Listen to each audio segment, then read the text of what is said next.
Selamat bergabung kembali di kanal Salibai teman-teman. Di sini, kami mengajak Anda menjelajahi cerita-cerita menarik dari segala penjuru. Kami ada karena Anda semua. Saran dan kritik membangun akan kami hargai demi kemajuan konten kami. Jangan lupa, like, komen dan subscribe agar tidak ketinggalan cerita seru lainnya.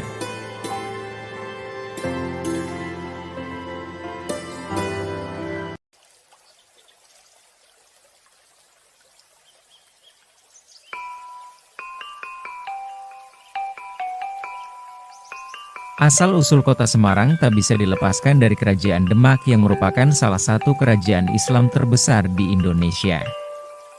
Di wilayah kerajaan ini, hiduplah seorang pangeran yang bernama Raden Made Pandan. Raden Made Pandan dikenal oleh masyarakat setempat sebagai seorang bangsawan dan ulama. Ia sangat dihormati dan disegani oleh penduduk setempat karena kebijaksanaan dan kewibawaannya. Raden Made Pandan memiliki seorang putra yang bernama Raden Pandanarang.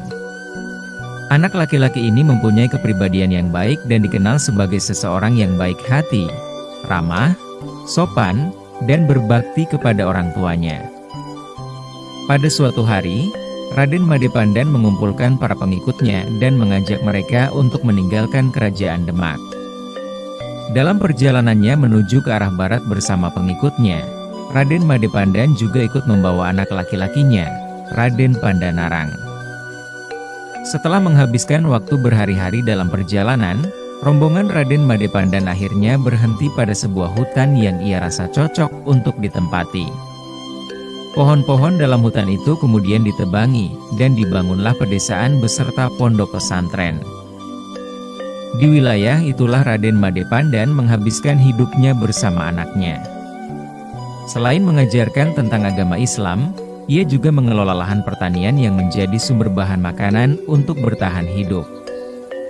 Daerah yang dirintis pembangunannya oleh Raden Made Pandan beserta pengikutnya itu lama-kelamaan ramai didatangi oleh para pengelana dari luar. Selain untuk singgah, ada juga yang berniat untuk menimba ilmu agama Islam di bawah bimbingan Raden Made Pandan. Seiring usianya yang semakin menua, Raden Made Pandan mulai mempersiapkan Raden Pandanarang sebagai penerusnya. Ia berharap bahwa anak laki-lakinya itu bisa tetap mengajarkan agama Islam dan mengolah tanah pertanian seperti dirinya. Setelah Raden Made Pandan menghembuskan napas terakhirnya, Raden Pandanarang mengambil alih tugas ayahnya dan diangkat menjadi pemimpin daerah itu. Ia menjadi guru agama Islam yang sama-sama disegani seperti ayahnya.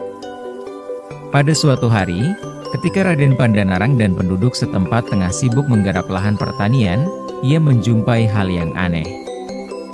Di antara pohon-pohon yang tumbuh subur di tempat itu, ternyata tumbuh pohon asam yang jaraknya berjauhan.